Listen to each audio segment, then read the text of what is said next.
Ja, herzlich willkommen zu einem kleinen Video von V&Q Books. Ich bin Sebastian Wolter von Wohland und Christ und V&Q Books. Zu meiner Linken sitzt Gabriele Hotschitsch. Vielen Dank, dass Sie da sind, auf jeden Fall. Gabriele Hotschitsch ist die Tochter von Hasso Grabner. Dieses Buch erscheint demnächst bei V&Q Books.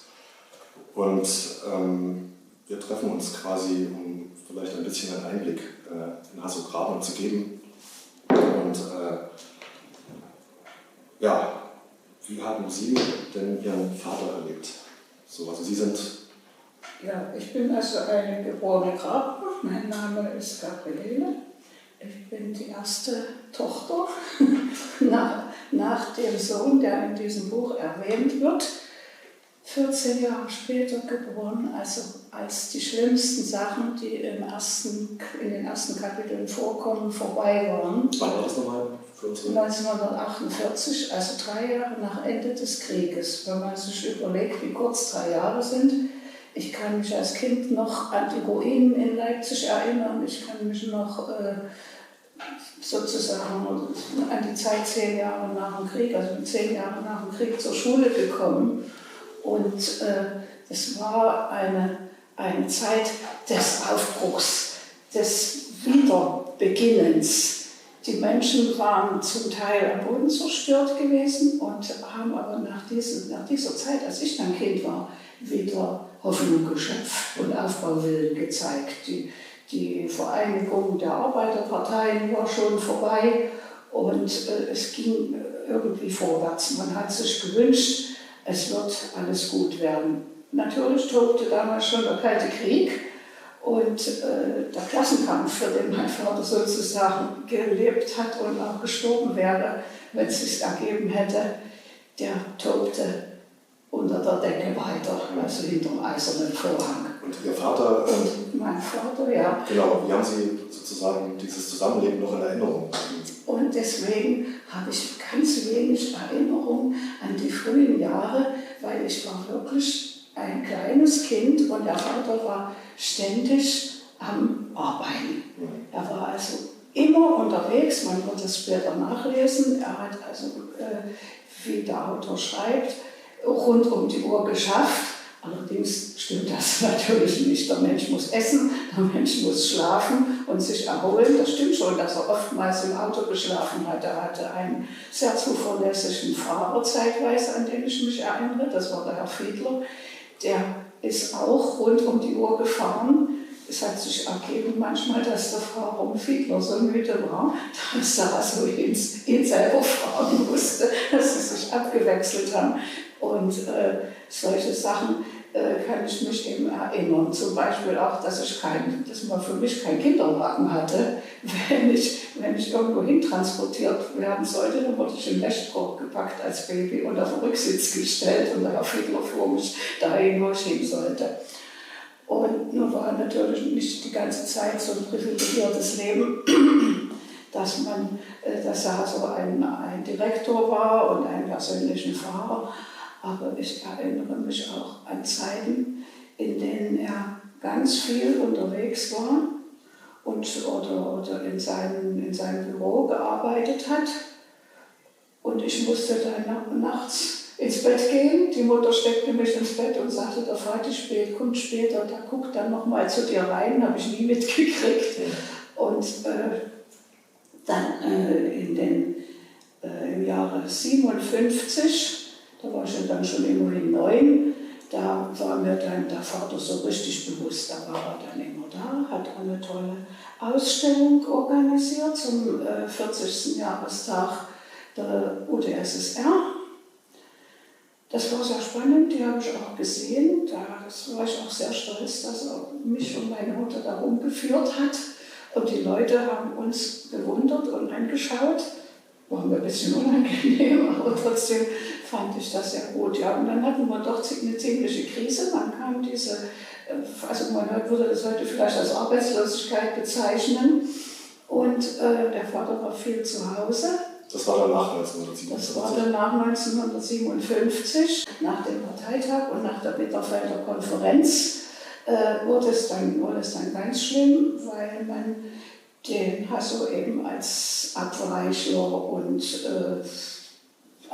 Dissident, den Begriff Dissident gab es damals noch nicht, aber man hat ihn eben bezichtigt, der Sache der Partei entgegenzuwirken, weil er sich nicht enthalten konnte, sich umfassend zu informieren. Ihm reichten die Stalin- und Lenin-Werke nicht, er musste alles wissen. Es steht drin, er hatte einen Bildungsfimmel und er hat nie aufgehört. Und er ist damit immer angeeckt und ist dann... Und damit ist er ständig angeeckt und vor allem ist er angeeckt, weil er niemals den Mund halten konnte. Er musste sich äußern und zwar seine Meinung sagen und vertreten. Meine Mutter hätte gesagt, auf Teufel komm raus, musst du denn immer widersprechen? Ja, wenn ich Recht habe, muss ich widersprechen. Und er hatte oft Recht. Im Nachhinein hat sich herausgestellt, dass er meistens Recht hatte.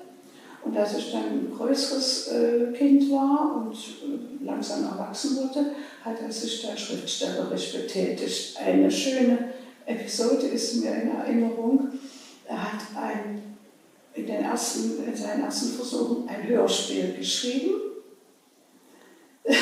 Das wurde dann später von einem Leipziger Autor mal verrissen und dann hat er ein Fernsehspiel geschrieben.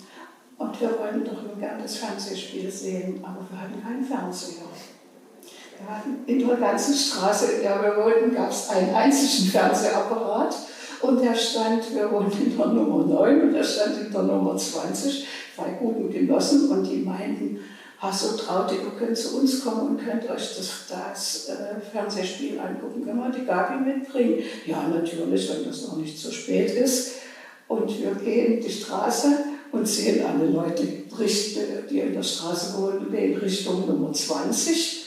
Und im Treppenhaus standen die Menschen bis ins Erdgeschoss und wollten gerne auch das Fernsehspiel sehen, weil sie ja sich was darauf eingebildet haben, dass sie in der Nähe von dem Autor wohnen. Es musste uns dann eine Gasse gemacht werden und man hat uns sogar das Sofa zur Verfügung gestellt, dass wir das dann gucken konnten.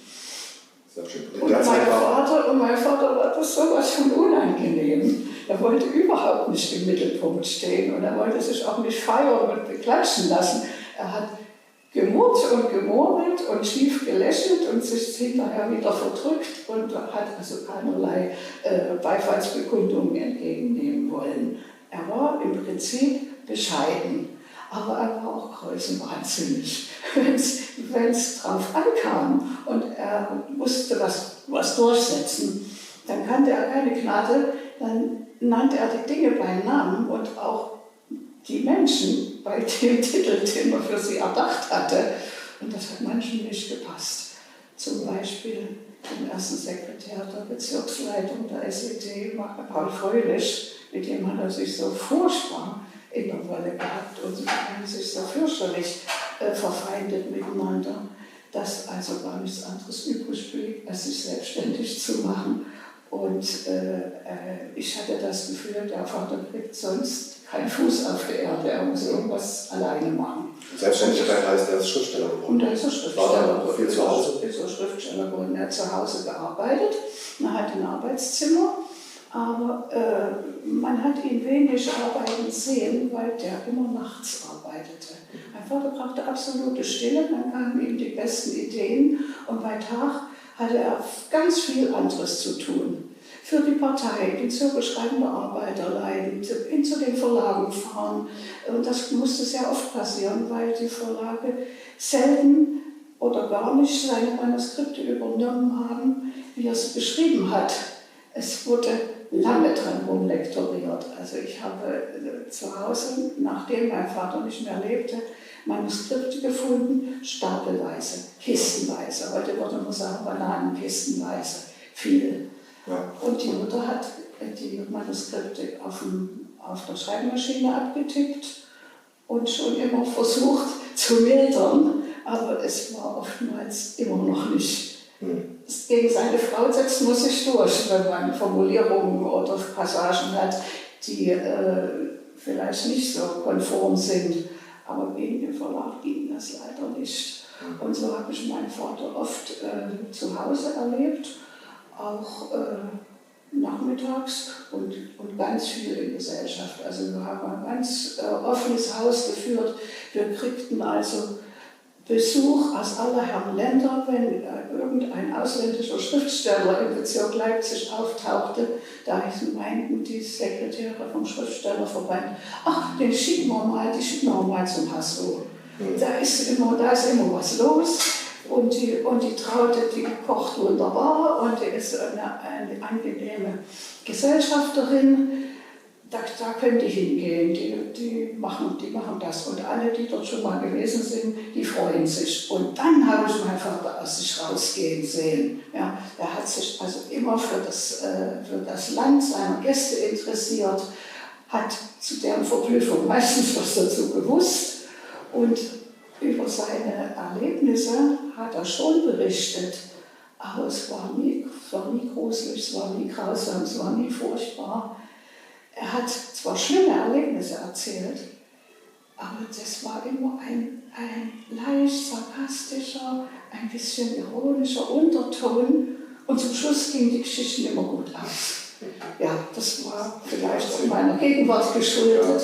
Ich erinnere mich, dass wir mit einem guten Freund von ihm, der auch im Strafbataillon gewesen war, die konnten sich dann, nachdem dieser Vertrag, dass die Westdeutschen, also die zwei Leute aus den westlichen Zonen, die DDR besuchen durften, uns besuchte, den hat er nach Buchenwald geführt, weil sie sich im Strafbataillon viel unterhalten hatten über ihre Vergangenheit und also eben schon das Zuchthaus und das KZ hinter sich hatte.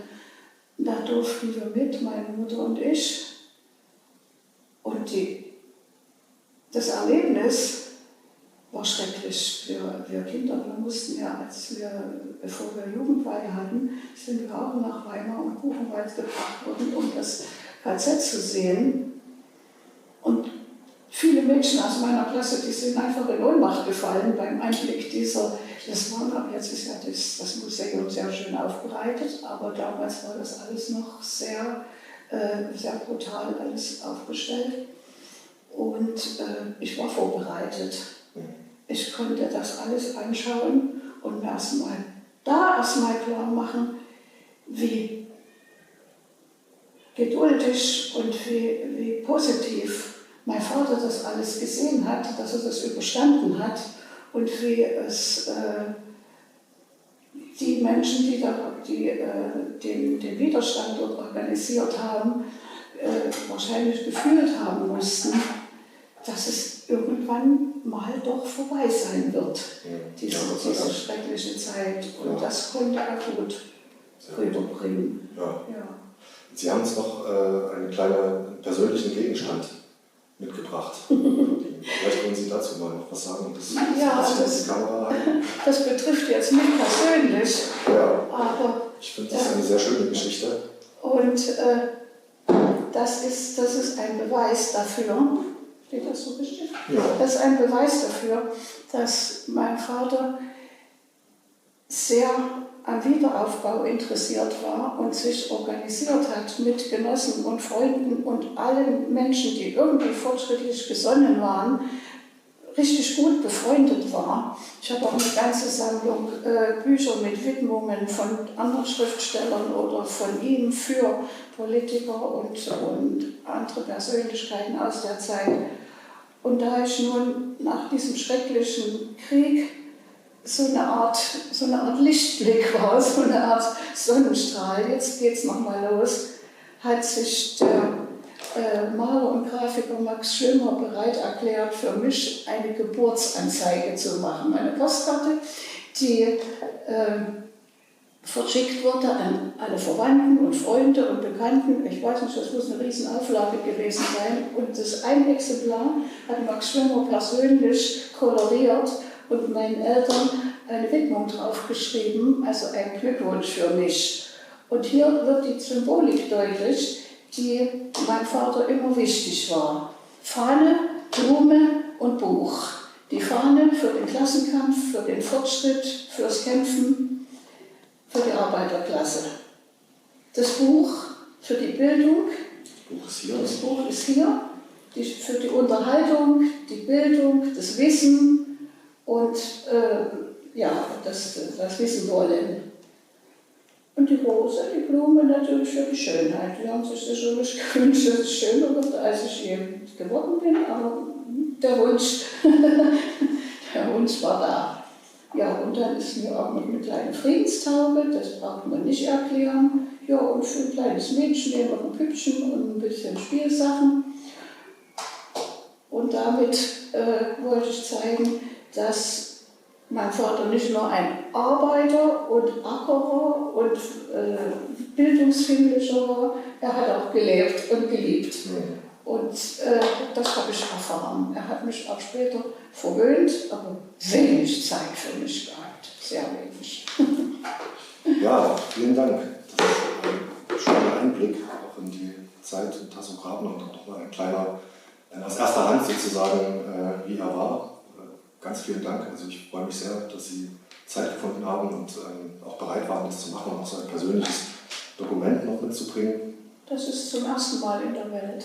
Zum ersten Mal, da können wir stolz darauf sein. Ich habe noch keinen Max Schwimmer-Fan gesehen und ja. der gibt es viele. Gut, ja, vielen Dank, Frau Rutschitsch. Sehr gerne.